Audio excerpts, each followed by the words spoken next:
ya bien saben ustedes, el material se los va a hacer llegar Vanessa a sus grupos de WhatsApp. No necesitan apuntar lo que van a ver aquí, solo tomar sus notas personales. Y saben que al final vamos a dejar un momento para comentarios, preguntas, profundización. Aquí solamente, Vanessa, ¿me puedes confirmar si se ve mi pantalla? Muy bien. Muchas gracias. Bueno, pues para esta clase vamos a ver de los números 232 al 267 en esta primera media hora y hasta el 278 al final de la clase. Ya estamos comenzando, solo para situarnos en el catecismo. Ya el catecismo vimos una muy buena introducción acerca del credo y sobre la fe. Ya la semana pasada, la clase pasada, comenzó el catecismo a comentar creo en Dios. Así iniciamos nuestro credo, nuestra profesión de fe. Creo en un solo Dios y de eso nos habló el catecismo. En eso nos habló el catecismo en los números anteriores, la clase pasada. Hoy continuamos con el credo. Estamos comentando el credo, profundizando en el credo frase por frase, como lo va haciendo el catecismo de la Iglesia Católica. Hoy toca reflexionar en lo que significa creo en Dios Padre, en estos números del 332 al 267, Padre y Todopoderoso. Muy bien. ¿Cuál es el contenido de los números 232 al 267? La Santísima Trinidad. Vamos a entrar en la doctrina trinitaria. ¿Por qué? Porque si decimos en el credo, creo en un solo Dios Padre, un Dios que es Padre, entonces hay un Dios que es Hijo, y en nuestra fe sabemos que Dios es Espíritu Santo también. Entonces, el catecismo en estos números nos habla de la Santísima Trinidad. El número 232 dice, los cristianos son bautizados en el nombre del Padre y del Hijo y del Espíritu Santo, y no en los nombres de estos, pues no hay más que un solo Dios, el Padre Todopoderoso y su Hijo único y el Espíritu Santo, es decir, la Santísima Trinidad. Como muy bien, surgió una pregunta al final de la clase anterior, un comentario y al mismo tiempo una pregunta que es muy interesante y enlaza precisamente con la clase de hoy. La palabra Trinidad en sí misma no es bíblica. No vamos a encontrar la palabra Trinidad en la Biblia, pero sí lo que la Trinidad significa. El dogma trinitario, el dogma de la Santísima Trinidad, está atestiguado en la Sagrada Escritura y de eso nos habla el catecismo en estos números. Interesante porque es muy cierto. Somos bautizados, iniciamos la oración, iniciamos cada acción, cada actividad de la iglesia inicia en el nombre del Padre y del Hijo y del Espíritu Santo. Al final de la misa, al final de cada sacramento, el sacerdote nos bendice con la bendición de Dios, Padre, Hijo y Espíritu Santo. Cada actividad de la iglesia y cada conclusión en la iglesia cierra y abre con la Trinidad. El misterio de la Santísima Trinidad, nos dice el número 234, es el misterio central de la fe y de la vida cristiana. Es el misterio de Dios en sí mismo. Es pues la fuente de todos los otros misterios de la fe. Es la luz que los ilumina. Nuevamente, en la historia del pensamiento humano, en general, en toda la historia del pensamiento humano, no ha habido algo más complicado que expresar o explicar este misterio. Un solo Dios en tres personas distintas, no tres dioses, no son tres divinidades separadas, son tres personas divinas en un solo Dios. Ni la teoría de la relatividad de Einstein, ni el ADN, ni ninguna ciencia, ningún pensamiento humano, en ninguna de las ciencias que conocemos hasta ahora, no hay pensamiento más complicado que expresar, que para los cristianos, expresar su fe en un solo Dios, en tres personas divinas. Por eso dice aquí, este es el misterio central de la fe, dice el catecismo en el 234. Si nosotros, muchas veces se nos considera a los católicos que lo que nos caracteriza es, no sé, nuestra devoción a la Virgen María, nuestra obediencia al Papa, la jerarquía católica, que cardenales, obispos, arzobispos. No, no, no, no. Lo que más nos caracteriza a nosotros es esto precisamente, que creemos en un solo Dios en tres personas distintas. Esto es lo que nos caracteriza, esto es lo central de la fe. Este misterio es la fuente de todos los demás misterios. Se entiende nuestra fe, nos dice el catecismo, a partir de la verdad revelada, de que Él se nos ha revelado como Padre, como Hijo y como Espíritu Santo, y eso es lo que vamos a desarrollar. Eso es lo que desarrolla el catecismo en estos números. ¿Cómo explica el catecismo la revelación de Dios como Trinidad? El Hijo revela al Padre. El Padre y el Hijo son revelados por el Espíritu Santo. Esta es algo muy sencillo que yo quiero que se nos quede muy claro hoy porque nuevamente de aquí vamos a partir para muchas cosas en el credo y desde aquí podemos entender muchas cosas de nuestra fe en la vida cotidiana. ¿Quién revela al Padre? El Hijo, porque en el Antiguo Testamento Dios se nos revela como el Dios todopoderoso, el Dios que ha hecho la alianza con su pueblo, pero ¿quién nos dice que este Dios es Padre? Jesús, el Hijo de Dios. Él nos ha revelado a Dios como el Padre. ¿Y quién revela al Padre y al Hijo? El Espíritu Santo. Es el Espíritu Santo, y de eso vamos a hablar ahorita un poco, ¿verdad? Pero muy, muy profundamente, cuando en el credo tomemos el tercer artículo, que es la persona, la tercera persona divina, que es el Espíritu Santo. Pero aquí lo que tenemos que decir esto muy brevemente, ¿cómo explicamos esto? ¿Cómo nos damos cuenta que hay tres personas distintas en un solo y un único Dios? Bueno, el Hijo nos revela al Padre, nos revela a Dios como Padre, y el Espíritu Santo nos revela, nos dice quiénes son el Padre y quiénes son el Hijo. Vamos para allá. ¿Qué significa que el Hijo revela al Padre? Que el Hijo nos ha enseñado que Dios es Padre, nos ha dado un rostro. El Hijo de Dios nos ha dicho que Dios tiene un rostro y este rostro es el rostro de un Padre, de el Padre. Y Jesús nos enseña que Dios es su Padre y es nuestro Padre. El número 240 lo dice de esta manera. Jesús ha revelado que Dios es Padre en un sentido nuevo. No lo es solo en cuanto creador o engendrador. Él, Dios, es eternamente Padre en relación a su Hijo único, que recíprocamente, dice el catecismo, solo es Hijo en relación a su Padre. Y cita a Mateo 11:27.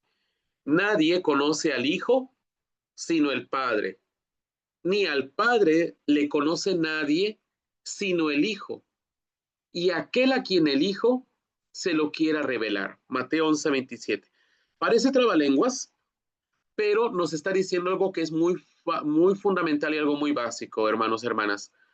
Nos está diciendo que si Dios es Padre, es porque hay un Hijo. Y este es Hijo, la segunda persona, Jesús, es el Hijo de Dios porque tiene un Padre. Y nadie conoce a este Hijo sino el Padre. Y nadie conoce al Padre sino el Hijo, y aquel a quien el Hijo se lo quiera revelar. Por lo tanto, para tener acceso a este Dios que es Padre, para relacionarnos con este Dios que es Padre, tiene que ser a través del Hijo. Por eso el Hijo revela al Padre, fundamentado en Mateo 11:27. Ahorita vamos a ver, más adelante, vamos a ver como algunos errores en los que podemos caer, porque ya ha habido errores dentro de la historia de la iglesia, cómo han querido entender este misterio de la Trinidad. Aquí, por lo pronto, en el número 240, el Catecismo nos dice que el Hijo de Dios es el que revela al Padre, fundamentado en 11:27. Nadie conoce al Padre sino el Hijo y aquel a quien el Hijo se lo quiere revelar. Para tener este acceso personal con Dios Padre tiene que ser a través del Hijo. ¿Qué significa? Que el Padre y el Hijo son revelados por el Espíritu Santo. El Espíritu Santo nos guía para conocer la verdad del Padre y del Hijo. Es el Espíritu Santo que habita ya en nuestros corazones, nos dice San Pablo. San Pablo nos dice en la carta a los Gálatas, en la carta a los Romanos, que ya el Espíritu Santo habita en nuestros corazones y es el Espíritu Santo el que nos hace clamar Abba, que significa Padre. Es el Espíritu Santo el que nos mueve a encontrarnos y a conocer al Hijo Jesús. Nos dice en el número 243 de una manera más explícita. Antes de su Pascua, Jesús anuncia el envío de otro paráclito, otra persona. Ya Jesús nos ha dicho que Dios es Padre y que Él es Hijo. Y antes de la Pascua, antes de la resurrección, antes de que Jesús sufra, muera en la cruz y resucite, antes de eso dice que que anuncia el envío de otra persona, otro paráclito. Paráclito en griego lo podemos traducir como defensor. ¿Y quién es este paráclito? ¿Quién es este defensor? El Espíritu Santo. Este Espíritu que actuó ya en la creación, confrontar, acuérdense que CF significa confrontar, es decir, hace referencia a Génesis 1:2. Este Espíritu que estuvo ya en la creación y por los profetas, estará ahora junto a los discípulos y en ellos. Juan 14:17. ¿Para qué va a estar con los discípulos? Una vez que el Hijo de Dios haya resucitado, ¿para qué este otro paráclito va a estar con los discípulos? Para enseñarles, dice Juan 14:16, y conducirlos hasta la verdad completa. Juan 16:13. Aquí por razones de brevedad de tiempo, saben, hermanos, hermanas, las citas bíblicas no las vamos a leer, pero están ahí para que ustedes las profundicen y ya saben que cada número del catecismo hace referencia a otros números más. Por ejemplo, este número 243 del catecismo de la Iglesia Católica, si ustedes ven los números que están a un lado, hacia un lado, el número 243 hace referencia al número 683, 2780 y 687. Son los tres números que están a un ladito del número 243. ¿Para qué?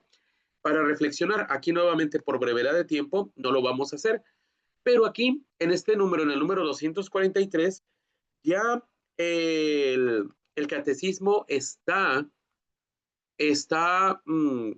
fundamentando cómo es que el Espíritu Santo es el que nos conduce al Padre y nos conduce al Hijo. En las palabras teológicas del catecismo, el Espíritu Santo revela, da a conocer quién es el Padre y quién es el Hijo.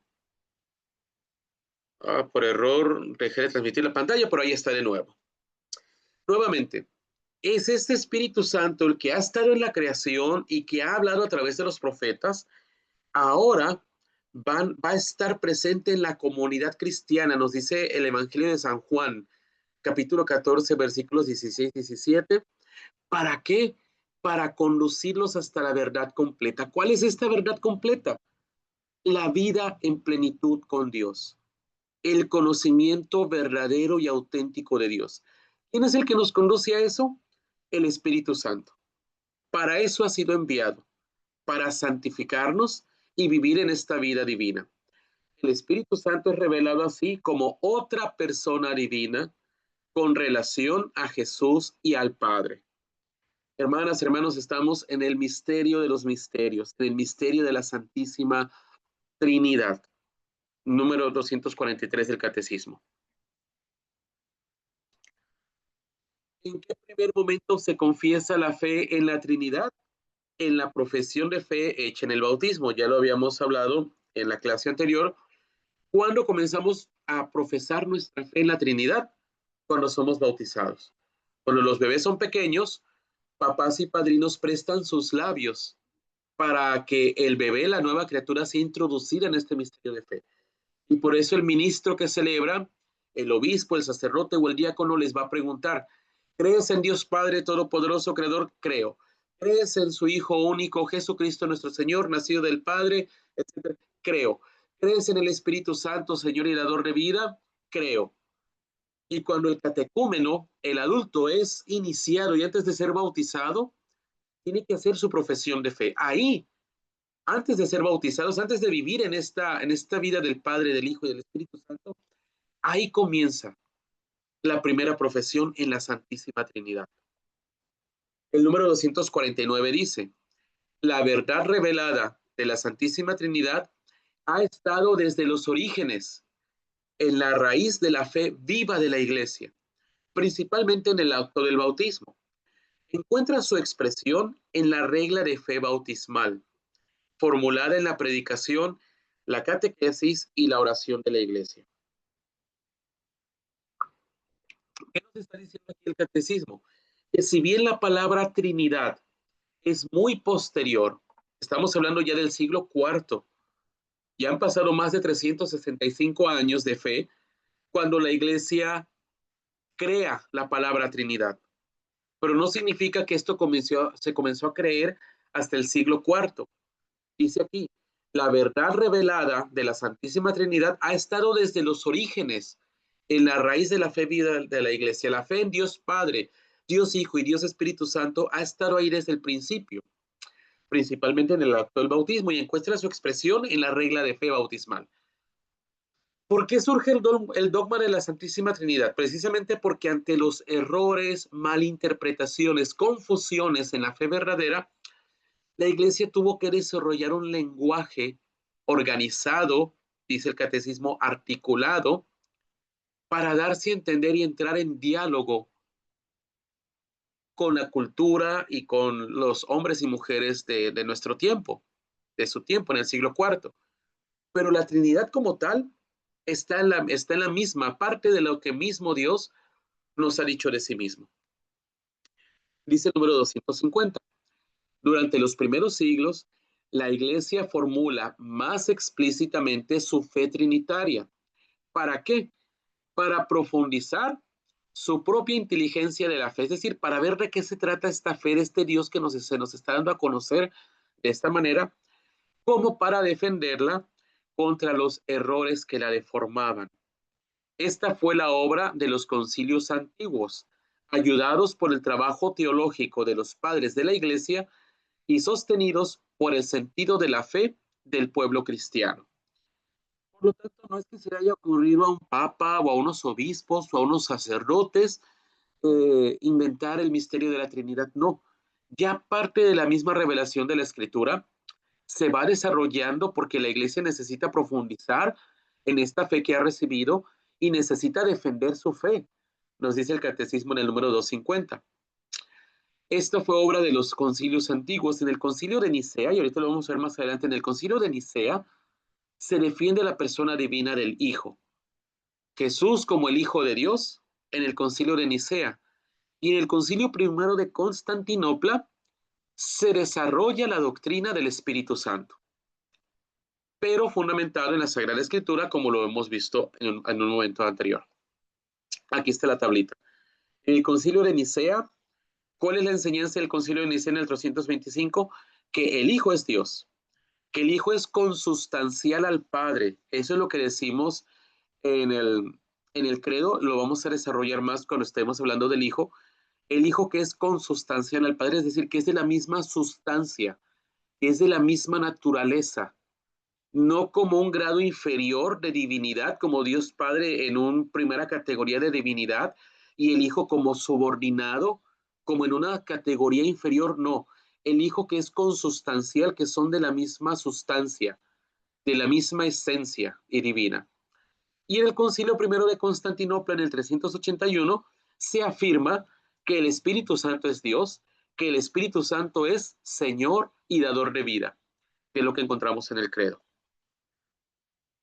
¿Cómo expresa el Catecismo de la Iglesia Católica el dogma de la Trinidad?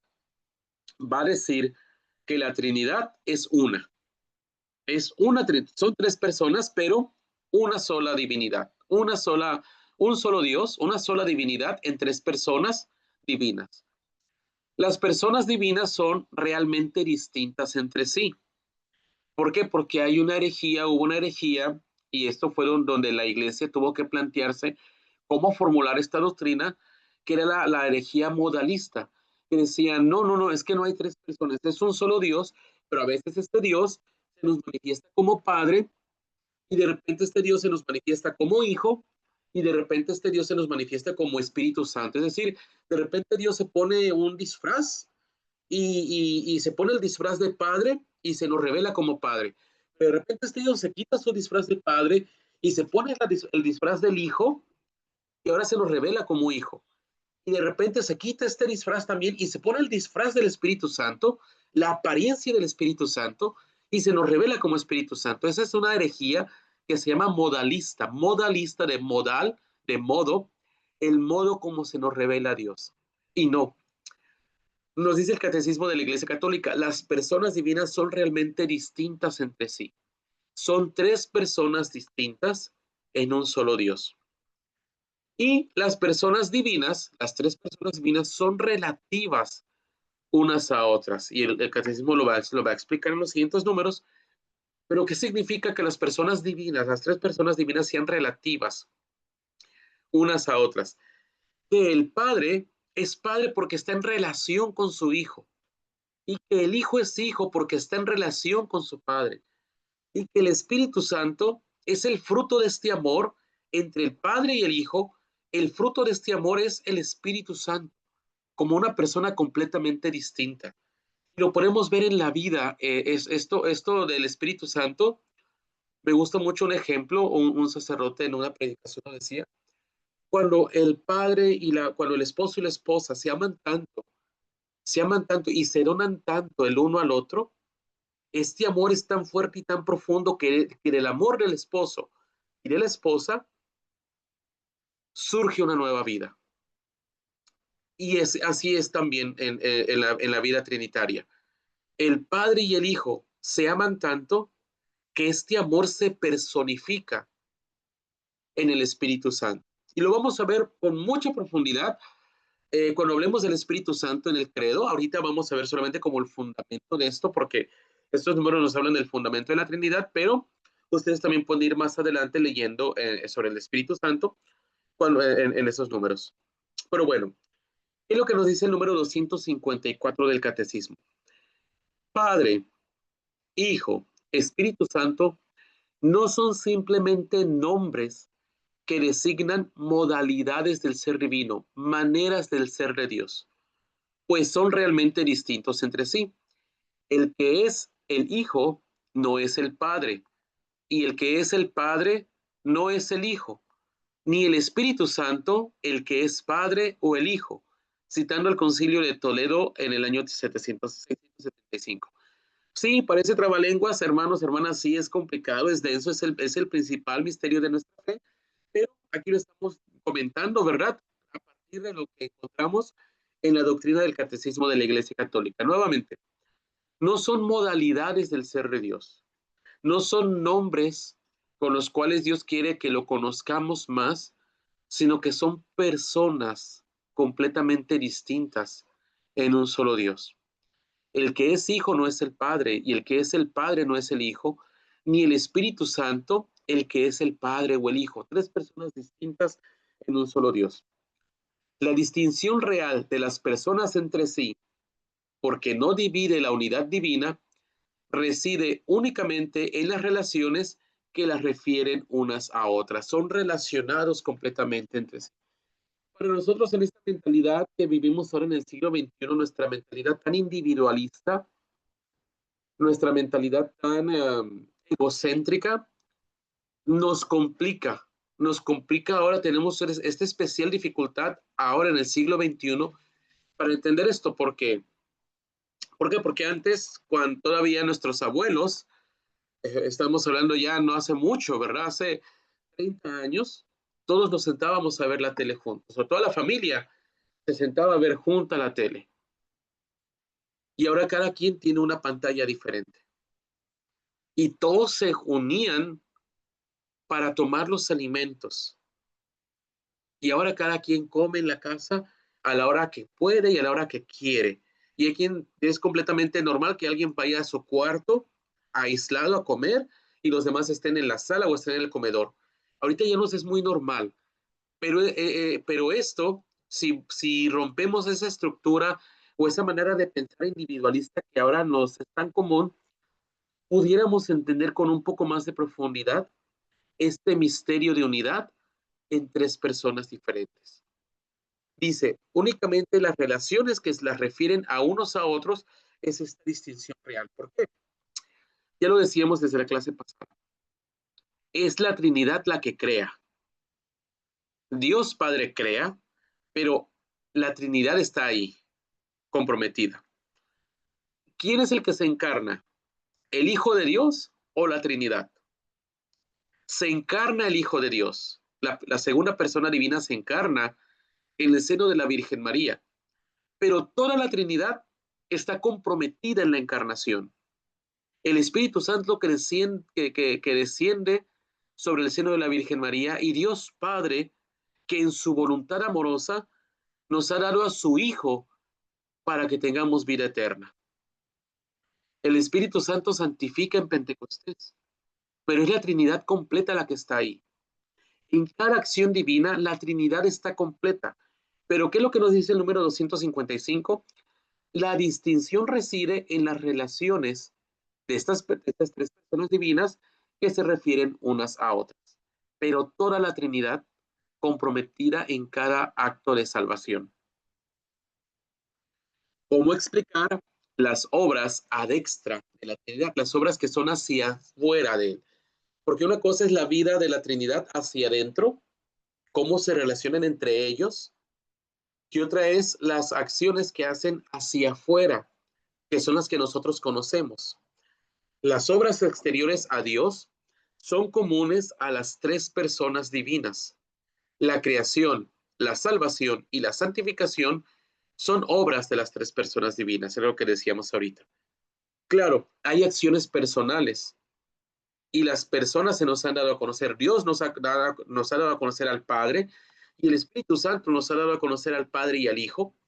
Un solo Dios con tres personas que actúan personalmente cada uno, pero no aislados, sino siempre en perfecta comunión. Nos dice el número 267. Las personas divinas, inseparables en su ser, son también inseparables en su obrar. Pero en la única operación divina, en la única acción divina, cada una manifiesta lo que le es propio en la Trinidad, sobre todo en las misiones divinas de la encarnación del Hijo y el don del Espíritu Santo. Recuerda que la misión significa envío. A propósito de que ayer fue el Domingo Mundial de las Misiones, de los que van a misionar, que son enviados a misionar, aquí cuando dice el catecismo en el número 267, sobre todo en las misiones divinas. ¿Cuáles son estas misiones divinas? Cuando el Hijo es enviado, es enviado a encarnarse, y el Espíritu Santo es enviado, es misionado en Pentecostés para santificar a la iglesia.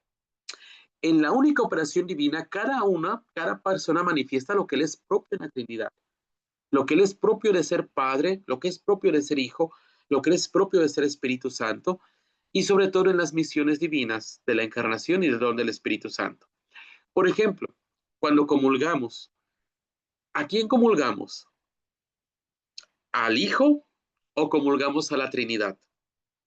No abran los micrófonos, piensen un poquito a partir de esto que estamos hablando ahorita.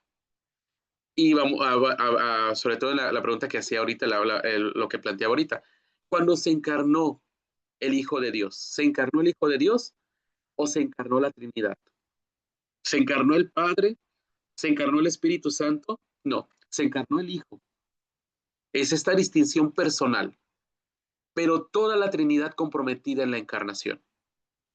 Cuando comulgamos, comemos el cuerpo de Cristo. También comemos la carne del Padre. ¿Comemos la carne del Espíritu Santo?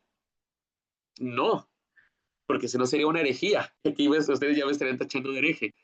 Estamos comulgando el cuerpo de Cristo, pero a través del Hijo, porque son inseparables. Es lo que nos dice el número 267. Las personas divinas, inseparables en su ser, son también inseparables en su obrar. Comulgamos el cuerpo de Cristo, pero a través del Hijo entramos en comunión con la Trinidad. ¿Cómo se expresa la vida cristiana a partir de este dogma trinitario? ¿Cómo se expresa la vida cristiana? Como una comunión con la Santísima Trinidad. Estamos llamados a vivir como santuarios de la Trinidad. Estamos llamados a vivir auténticamente como hijos e hijas de Dios Padre, como auténticos hermanos y hermanas de Jesucristo, como auténticos templos del Espíritu Santo. Esta es la vida comunitaria, esta es la vida trinitaria. Por eso cada acción de la iglesia inicia precisamente en el nombre del Padre y del Hijo y del Espíritu Santo. Algo que a veces hacemos tan mecánico, tan inconsciente, nos santiguamos, nos persinamos y la mente está por no sé dónde y al final el sacerdote en la misa nos da la bendición en el nombre del Padre y del Hijo y del Espíritu Santo. ¿Para qué?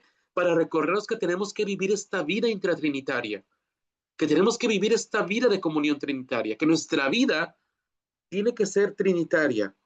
Me gusta mucho y el Catecismo de la Iglesia Católica en el número 260 incluye, ok, ok, muy bien, creo que ya se interrumpió un poquito la presentación de la pantalla, pero estoy buscando el número 260 del Catecismo de la Iglesia Católica porque tiene una oración, recoge una oración muy bella de la Beata Isabel de la Trinidad que dice así: Dios mío, Trinidad que adoro, ayúdame a olvidarme enteramente de mí misma para establecerme en ti, inmóvil y apacible, como si mi alma estuviera ya en la eternidad. Vivir en la vida trinitaria, según esta oración de la Beata Isabel de la Trinidad, es ya vivir en la eternidad. Tenemos un cachito de eternidad cuando en la liturgia entramos en el misterio de la Trinidad. Que nada pueda turbar mi paz, ni hacerme salir de ti, mi inmutable, el que no cambia, porque eres eterno en tu Trinidad, sino que cada minuto me lleve más lejos en la profundidad de tu misterio. Pacifica mi alma, haz de ella tu cielo, tu morada amada y el lugar de tu reposo.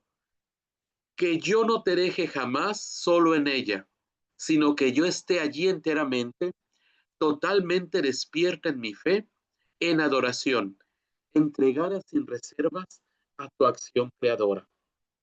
Esa oración está ahí en el número 260 y con eso va cerrando el catecismo, este desarrollo, este desarrollo catequético de las tres personas divinas. Voy a regresar a compartir mi pantalla.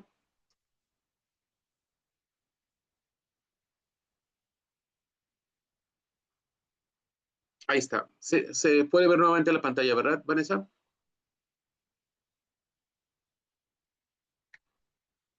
O bueno, alguien que me pueda decir, nada más porque tengo dudas si ya se puede compartir. Si estoy compartiendo mi pantalla o todavía no. Sí, está compartiendo. Ya, muchas gracias. Sí, disculpa. Muy bien, el número 259 nos dice, toda la vida cristiana es comunión con cada una de las personas divinas, sin separarlas de ningún modo. El que da gloria al Padre lo hace por el Hijo en el Espíritu Santo. El que sigue a Cristo lo hace porque el Padre lo atrae. Así lo dice Jesús en Juan 6:44. Nadie viene a mí si el Padre no lo atrae. Y el Espíritu Santo lo mueve. Quien sigue a Cristo es porque el Espíritu Santo lo mueve. Romanos 8:14. Aquí en el número 259 encontramos otra fundamentación bíblica de esta doctrina de la Trinidad. No es que Dios toma como que disfraces o que se quita la cachucha de padre y se pone la cachucha de padre, se quita la cachucha de padre y ahora se pone la cachucha de hijo, se quita la cachucha de hijo y ahora no es así, no es una sola persona, son tres personas divinas que así como están en perfecta comunión, así la vida divina que nos transmiten es una vida divina trinitaria y nuestra vida en gracia, cuando estamos en gracia de Dios, estamos en comunión con las tres personas divinas. El que da gloria al Padre lo hace por el Hijo en el Espíritu Santo. Y el que sigue a Cristo lo hace porque el Padre lo atrae y el Espíritu Santo lo mueve a seguir al Hijo. En síntesis, el misterio central de la fe es la Trinidad. El Hijo nos revela al Padre. El Espíritu Santo nos revela al Padre y al Hijo. La Trinidad es una. Las personas divinas son realmente distintas entre sí. Las personas divinas son relativas unas a otras, es decir, hacen referencia.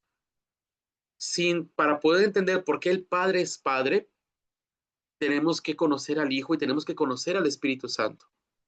Para entender por qué el Hijo es Hijo, Tenemos que conocer al Padre y al Espíritu Santo. Y para conocer al Espíritu Santo, poder distinguirlo, tenemos que conocer al Hijo y al Padre. Y esto no es por un esfuerzo humano, no es de que a alguien se le inventó, se le ocurrió esta idea, no, porque Dios así se nos ha dado a conocer. Las obras exteriores de Dios son comunes a las tres personas divinas. Y con esto cierra el catecismo, esta breve catequesis sobre la Trinidad que va a desarrollar, va a seguir desarrollando aquí cuando hablemos del Padre, cuando hablemos del Hijo y del Espíritu Santo. Pero aquí es como que el fundamento. Este es el fundamento y esta es la base. En los números 268 al 278 vamos a encontrar explicación de lo que significa decir que en el credo creemos en Dios Padre Todopoderoso. Dios Todopoderoso. ¿Qué significa que Dios es todopoderoso? El poder de Dios es infinito. Es el único atributo, escuchen aquí, es el único atributo mencionado en el credo. El credo no nos dice que Dios es misericordioso, claro que lo es. El credo no nos dice que Dios es fiel, claro que lo es. El credo no nos dice que Dios es amoroso, claro que lo es. Pero no es casualidad que en el credo el único atributo mencionado sobre Dios es que es todopoderoso. ¿Qué significa que Dios sea todopoderoso? Eso es lo que significa la palabra omnipotencia. Omne de omni de omnes, todo, totalidad, y potencia, poder. Omnipotencia, todopoderoso. De todos los atributos divinos, dice el número 268, solo la omnipotencia de Dios es nombrada en el símbolo. Recuerden, ya hace 2 clases hablamos qué significa símbolo, el credo. Si necesitamos reflexionar en el símbolo, vayan a ver la clase de hace 2 semanas, donde hablábamos qué significa el símbolo. Confesarla tiene un gran alcance para nuestra vida. Confesar que Dios es todopoderoso tiene un gran alcance para nuestra vida, nos dice el catecismo en el número 268. ¿Cómo explica el catecismo este poder de Dios? Le va a dar 3 atributos, que es universal. Este poder de Dios es universal, que este poder de Dios se refleja cuando es amoroso y este poder de Dios es misterioso. Vamos allá. El poder de Dios que es universal. Número 268 del catecismo. Creemos que esa omnipotencia es universal porque Dios, que ha creado todo, Génesis 1:1 y Juan 1:3, Dios lo rige todo y lo puede todo. Por eso es universal. Este poder de Dios es esta omnipotencia de Dios. Vamos a usar las palabras del catecismo. Esta omnipotencia de Dios, su ser todopoderoso, esta omnipotencia es amorosa porque Dios es nuestro Padre. Mateo 6:9. Y es misteriosa esta omnipotencia porque solo la fe puede descubrirla cuando se manifiesta en la debilidad. Segunda de Corintios 12:9, que a su vez hace referencia a Primera de Corintios 1:18. Lo vamos a explicar aquí un poco más porque tiene mucha implicación para nuestra vida, confesar que Dios es todopoderoso. ¿Por qué el poder de Dios es universal? Porque todo está sometido a su poder y Dios es el Señor del universo. El número 269. Las Sagradas Escrituras confiesan con frecuencia el poder universal de Dios.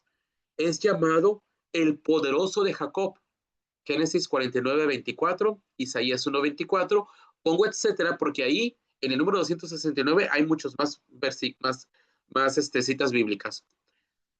También en la Biblia se le llama el Señor de los ejércitos, el fuerte, el valeroso. Así percibe el pueblo de Dios a Dios mismo en los momentos de tribulación. Salmo 24, del 8 al 10. ¿Por qué percibe así? ¿Por qué así ha percibido Dios? ¿Por qué el pueblo, más bien, por qué el pueblo ha percibido de esta manera a Dios con estos atributos? Porque ha experimentado su gran poder, su omnipotencia. Dice el número 269. Si Dios es todopoderoso en el cielo y en la tierra, Salmos 135:6, es porque Él los ha hecho. Él ha creado el cielo y la tierra. Por tanto, Nada le es imposible a Dios. Jeremías 32:17, Lucas 1:37, y Dios dispone de su obra según su voluntad, Jeremías 27:5. Es el Señor del universo, cuyo orden ha establecido que le permanece enteramente sometido y disponible, y es el Señor de la historia. Gobierna los corazones y los acontecimientos según su voluntad. Esther 14:17c. El versículo 17 es muy largo. Hay tres oraciones. Se pueden distinguir tres frases en en el versículo 17 del capítulo 4 de Esther. Por eso el catecismo dice confrontar, es decir, hace referencia a Esther 4:17c, la última frase del versículo 17. Proverbios 21:1 y Tobías 13:2. Es decir, que el Señor, Dios Todopoderoso, gobierna los corazones y los acontecimientos según su voluntad, y lo encuentras en esas citas bíblicas. El actuar con inmenso poder siempre está en su mano. ¿Quién podrá resistir la fuerza de tu brazo? Dice Sabiduría 11:21. Estas citas en el Catecismo en el número 269. Con Job, el justo, confesamos, sé que eres todopoderoso. Ningún proyecto te es irrealizable. Job 42:2. Y bueno, ya sabemos la crisis de Job. Job, que es el justo, de repente le empieza a ir tan mal, como de repente a nosotros también de repente nos empieza a ir tan mal, con tantas crisis, con tantas cosas que nos pasan, y es ahí donde se tiene que reafirmar nuestra fe en el Dios Todopoderoso. Tantas situaciones económicas, tantos desastres naturales, tanta situación de enfermedad, de muertes inesperadas, de muertes violentas. ¿Qué significa que creemos en un Dios todopoderoso? Esta omnipotencia de Dios, el catecismo la enlaza con el siguiente atributo, que es el amor de Dios. Esta omnipotencia de Dios, este Dios todopoderoso, se manifiesta también en su amor. Nos dice el número 276 del catecismo. Fiel al testimonio de la Escritura, la Iglesia dirige con frecuencia su oración al Dios todopoderoso y eterno. Omnipotens sempiterne Deus, dice en latín el catecismo. ¿Qué significa Dios todopoderoso y eterno? Creyendo firmemente que nada es imposible para Dios. Lucas 1:37, Génesis 18:14, Mateo 19:26. ¿Por qué el poder de Dios es amoroso? Porque muestra su poder mostrando su misericordia con los hombres. La creación, la salvación y la santificación son obra del poder amoroso de Dios. No es un poder destructor, no es un poder arbitrario, no es un poder a capricho. El poder de Dios, la omnipotencia de Dios es amorosa y se manifiesta cuando es misericordioso, cuando este amor misericordioso de Dios. Dios que cuando nos vamos a confesar, en un acto de su voluntad, destruye nuestros pecados y nuestra alma nos la deja tan limpia como si fuéramos recién nacidos. Cuando experimentamos este poder tan grande de Dios, cómo Dios nos perdona, ahí experimentamos este poder de Dios. Por eso el poder de Dios es amoroso. No hay otra manera que Dios manifieste tanto su poder como cuando nos ama. Y este amor que es un amor de misericordia y de perdón. Dice el número 270 del Catecismo. Dios es el Padre Todopoderoso.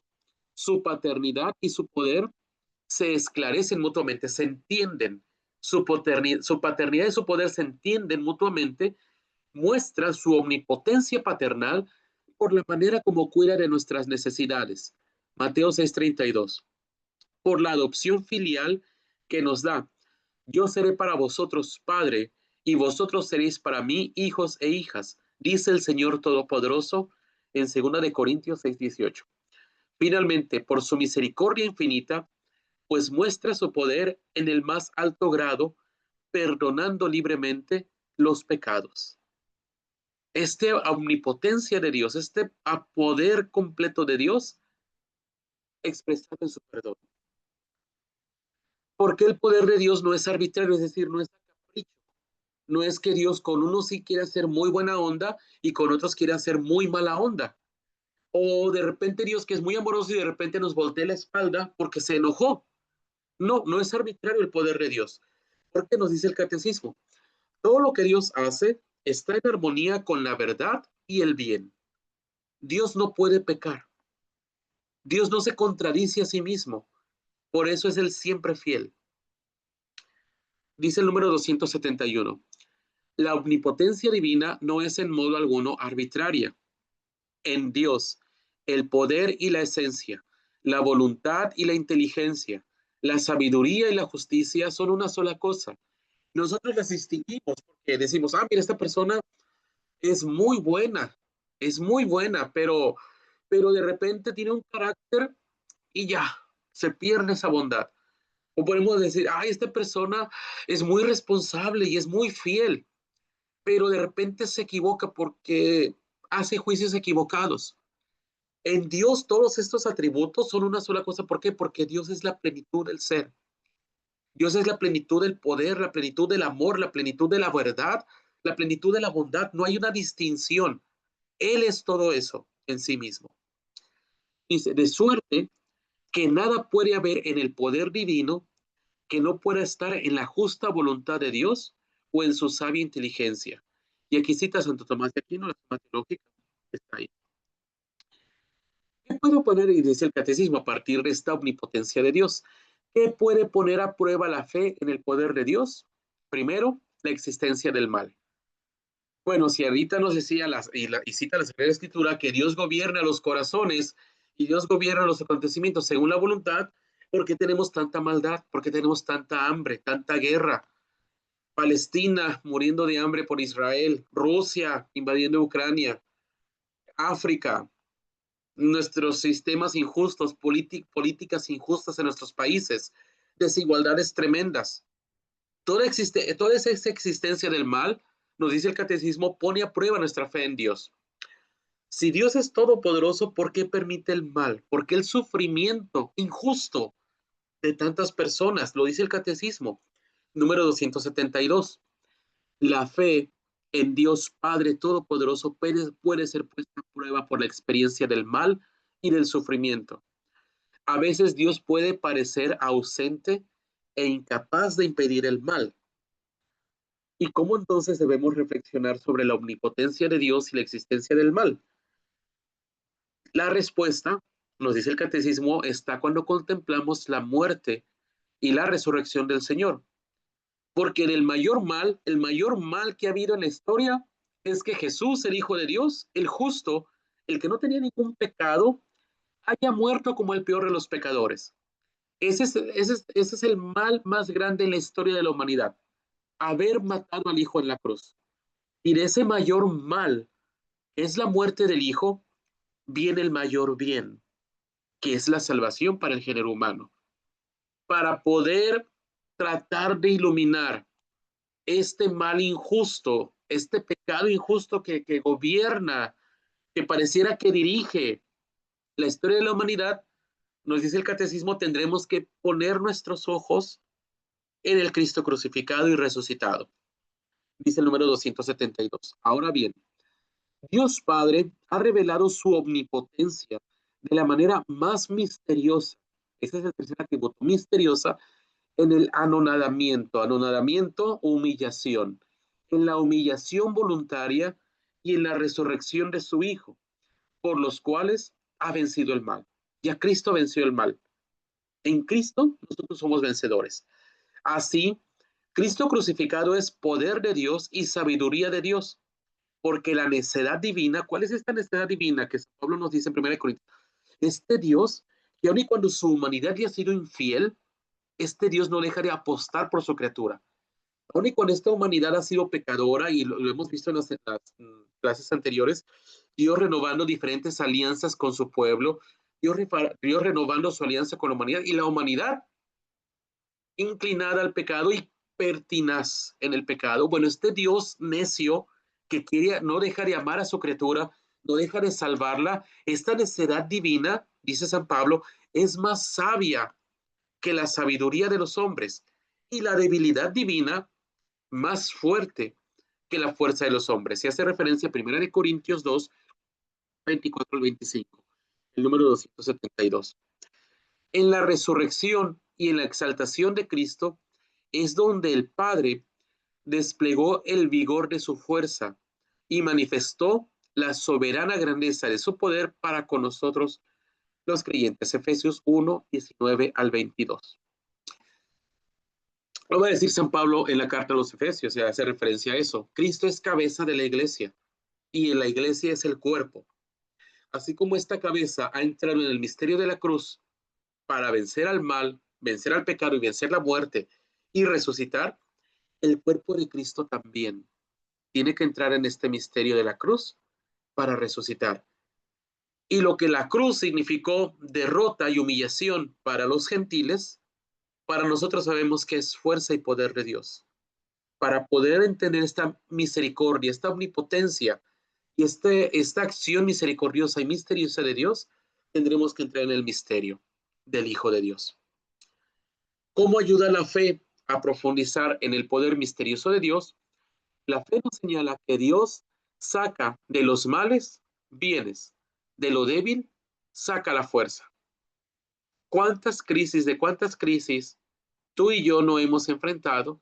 Y en esas crisis nos hemos dado cuenta que por la ayuda de Dios no somos tan débiles, que somos astutos, que Dios nos ha dado dones, que Dios nos ha dado habilidades y principalmente la fe para salir de todo eso. Y que las personas que tal vez están muy cómodas en su sillón, viendo las noticias y que dicen, Dios no existe porque está pasando todo eso, cuando viene la prueba de la fe como Job, nos viene la prueba como Job, es ahí donde palpamos en carne viva el poder y la bendición de Dios en medio de todo eso. Por eso la fe nos señala que Dios saca de los males bienes. Mi abuelita lo decía de una manera muy sencilla, Dios sabe escribir derecho en renglones torcidos. Y aun y cuando el pecado retrasa, el mal en el mundo retrasa los planes de Dios, no los anulan. Dios sabe cómo dirigir y no ha soltado de sus manos el curso de la historia, pero de una manera misteriosa. De lo débil saca la fuerza. Dice el número 273. Solo la fe puede unir a las vías misteriosas de la omnipotencia de Dios. Esta fe se gloría de sus debilidades con el fin de atraer sobre sí el poder de Cristo. Confrontar hace referencia a 2 Corintios 12:9, Filipenses 4:13. Desde esta fe, la Virgen María es el modelo supremo. Ella creyó que nada es imposible para Dios. Lucas 1:37.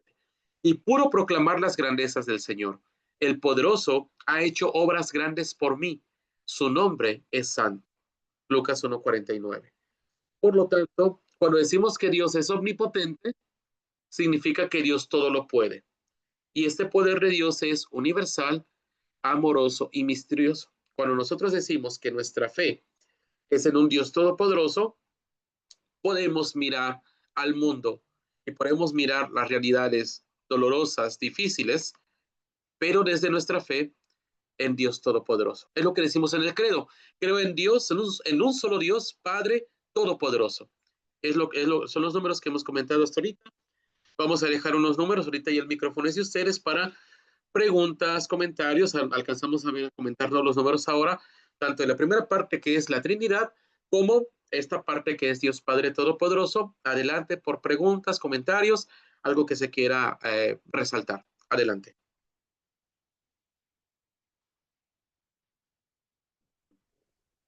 Buenas noches, profesor. Buenas noches, Gladys. Gladys, otra vez la preguntona. Adelante, qué bueno. En la Trinidad, tengo la pregunta de cómo cabemos nosotros, pensando en María Virgen, que se ha hecho una en Cristo, por lo menos yo la pienso así, no sé si la iglesia exactamente después, pero ella es una en Cristo. Y entonces, pero ella no tenía pecado y estuvo preparada por la Inmaculación. Comparado también con Luisa Picareta, que llegó a la divina voluntad, que es lo que entiendo, la divina voluntad es la santidad más grande, el grado de santidad más grande que hay, que es casi hacerse un Dios, ahí, que es lo mismo que hacerse un Dios en Dios, ¿no? Entonces, así lo podemos en sí ver, ella se hizo un Dios en Dios y que entramos en la Trinidad, entramos en ese mismo misterio de la Trinidad cuando alcanzamos ese, porque espero que lo alcancemos todo, ah, que lleguemos a ese nivel, entonces entramos en la santidad, perdón, en la Trinidad, o lo podemos entrar desde que entramos a la santidad, a la perfección de la santidad, no. Muchas gracias, Gladys. Muy buena pregunta.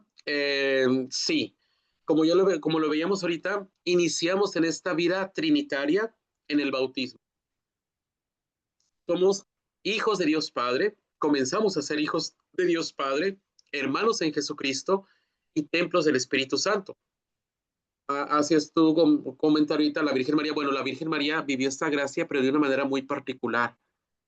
Ella es el ejemplo claro de cómo la Virgen María es hija de Dios Padre. Ahora también por gracia, una gracia particular, no solamente es hermana de Jesucristo, sino es madre del Hijo y es templo del Espíritu Santo. Algunos ya se están comenzando a despedir. Bueno, vamos a dejar aquí un momento. Primero, la tarea para el siguiente, y ahorita sigo comentando lo de inglés porque sé que algunas personas ya se están despidiendo. Sí, Para la siguiente clase, vamos a leer del número 279 al 354. Vanessa, ¿se puede poner en el chat? Números 279 al 354 para el siguiente lunes. Y bien, otra cosa que quiero comentar antes de que se empiecen a desconectar, sé que ahí Vanessa les hizo llegar una encuesta por los grupos de WhatsApp, qué tanto se está asimilando, si vamos muy rápido, si están siendo claras las clases. Me da mucho gusto que tantas personas hayan contestado, eso nos sirve mucho, a mí en lo personal me sirve mucho para ir captando el pulso de ustedes que están recibiendo estas clases. Entonces, cada cosa que les manda Vanessa, por favor, créanme que sí lo leemos y estamos al pendiente para poder dar con más fruto estas clases. Muy bien, regresando a la pregunta de Gladys. Sí, la Virgen María vivió esta gracia, esta vida intratrinitaria, que todos nosotros la vivimos en el bautismo, pero María la vive con una gracia especial, al no solamente ser hermana de Jesucristo, sino ser la madre de Jesucristo, la madre del Hijo de Dios, pero María como templo del Espíritu Santo, madre de Cristo, hija del Padre y templo del Espíritu Santo. Esta vida intratrinitaria la comenzamos a vivir en plenitud en el bautismo. Somos hijos e hijas de Dios, hermanos de Jesucristo y templos del Espíritu Santo. Nuestra vida de pecado, el pecado, hace que no vivamos en plenitud esta vida trinitaria. Por eso, cada vez que nosotros, en cada celebración litúrgica, en cada sacramento, en cada misa, en cada confesión, en cada sagrada comunión, en cada oración que hacemos en el nombre del Padre y del Hijo y del Espíritu Santo, queremos hacer conciencia de esta realidad que ya tenemos y es una realidad magnífica. Por eso me gusta mucho cómo el catecismo en el número 260 cita la oración de la Beata Isabel de la Trinidad. Espero que se haya podido entender un poco. Solo Jesús está en la Eucaristía, Él nos lleva a Dios y el Espíritu Santo. Muy bien, sí, tengo una pregunta y qué bueno que hubo un eco de esto, ¿verdad? Dice el chat, perdón, tengo una pregunta, dice que solo Jesús está en la Eucaristía, nos lleva a Dios en el Espíritu Santo. Sí, pero recuerda que el número del catecismo dice que la Trinidad es inseparable. No podemos separar al Hijo, no podemos separar al Hijo del Padre y del Espíritu Santo. Comulgamos el cuerpo de Cristo, pero en Cristo entramos en comunión con la Trinidad. Son inseparables. El Padre crea, pero también están comprometidos el Hijo y el Espíritu Santo. En cada misa, Jesús, el Hijo de Dios, su cuerpo y su sangre santísimos, se hacen presentes en el pan y en el vino, y es el cuerpo y la sangre de Cristo. Pero la Trinidad está comprometida, no está separada. Entramos ahí. Pero lo que yo quise decir con este ejemplo es que cada persona divina tiene una acción personal y podemos distinguir las acciones personales en cada una de las personas divinas, pero un solo Dios. Muy bien. Adelante, ¿alguien más que quiera usar el micrófono? Profesor, perdóname, gracias porque me da la posibilidad de hablar. Muchas gracias por su encuentro. Quiero decir algo muy personal. Veamos cuán grande y maravilloso es el amor de Dios hacia nosotros. Si nosotros pudiéramos imaginar un poquitito, un instante,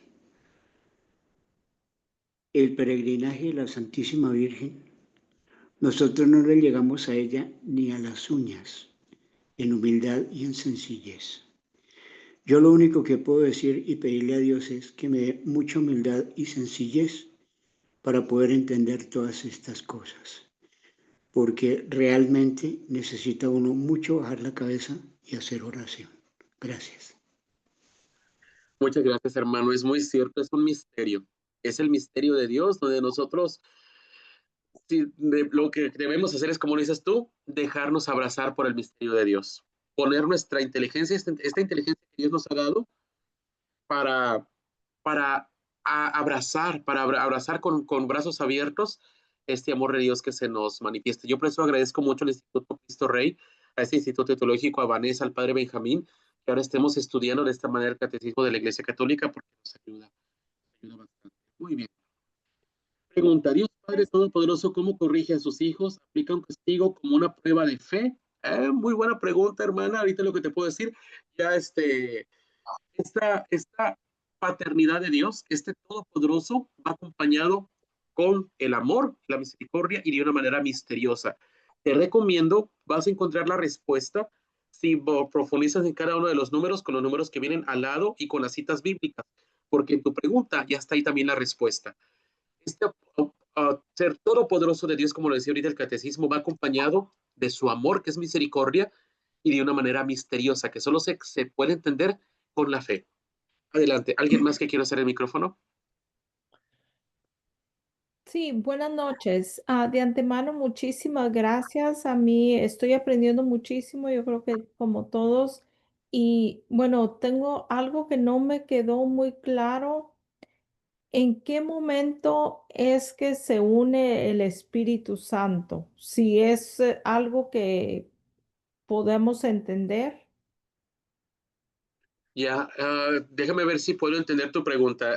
Tú confírmame, dame la razón, hermana, si puedo entender la pregunta. Cuando dices, ¿en qué momento se une? Es decir, ¿en qué momento el Espíritu Santo comienza esta vida trinitaria? Es decir, ¿en qué momento comienza a ser una persona divina? ¿A eso te Exacto. refieres? Sí, sí, perdón, esa era la pregunta. Está bien, perfecto. Sí, nada más quería estar seguro que estábamos en la misma página.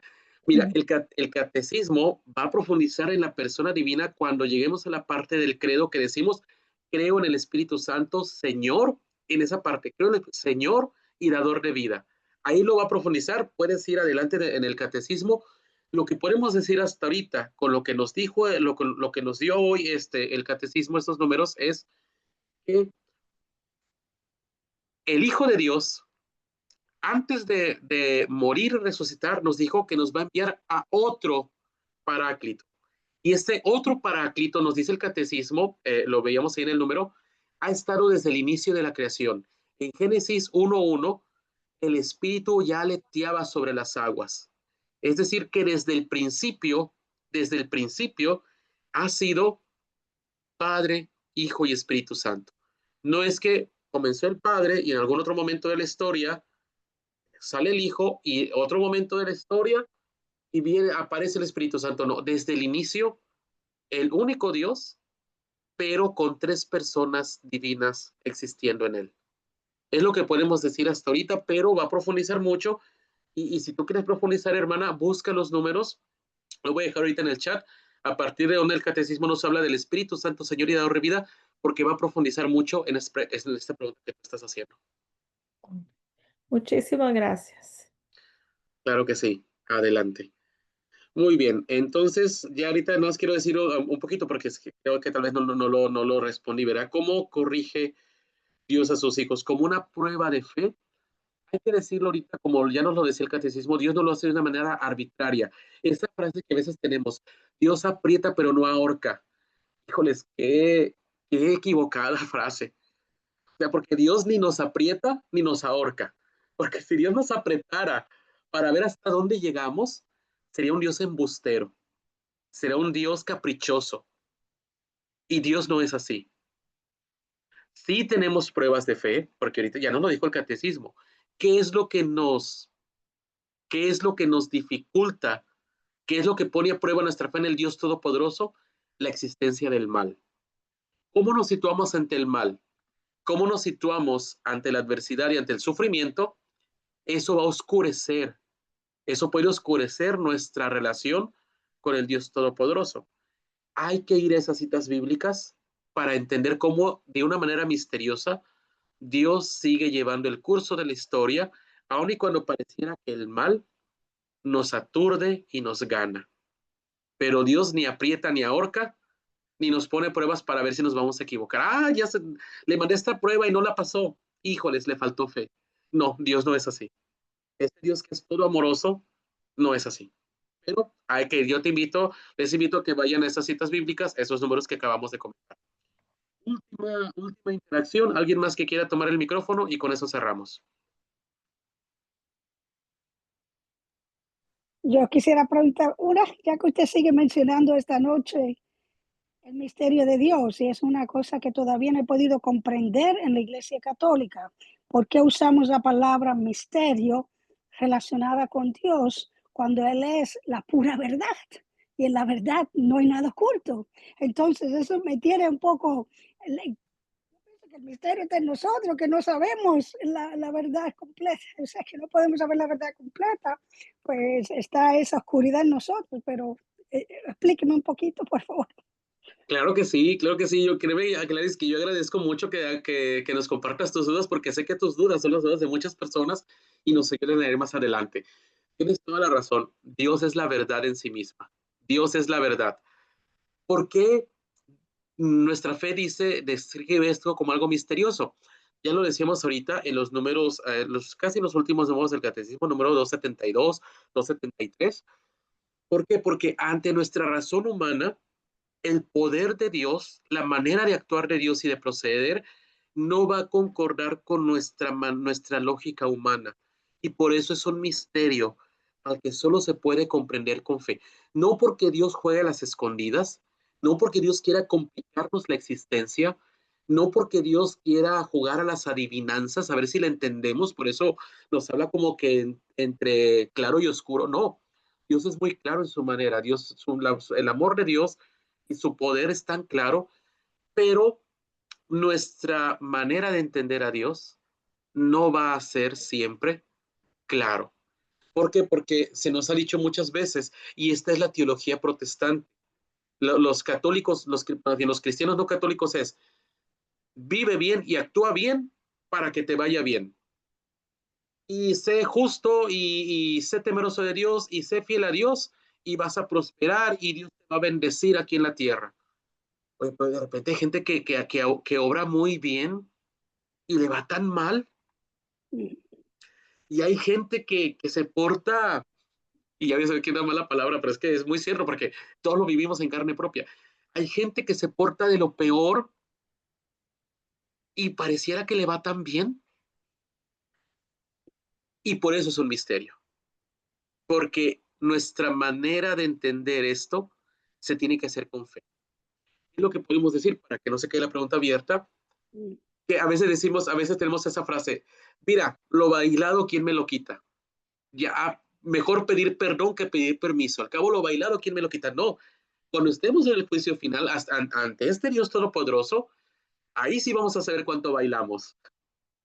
Ahí sí vamos a saber cuánto bailamos. Y la justicia que humanamente no podemos alcanzar aquí en la tierra, por supuesto que la encontraremos en Dios. El libro de la sabiduría, el libro de Job, lo dicen de una manera bellísima. Claro que sí, vamos a saber cuánto bailamos. Y nuevamente, lo que humanamente no alcanzamos a alcanzar aquí por el pecado, por la injusticia y el mal que hay en el mundo, lo encontraremos después, en la vida eterna, ante este Dios cara a cara.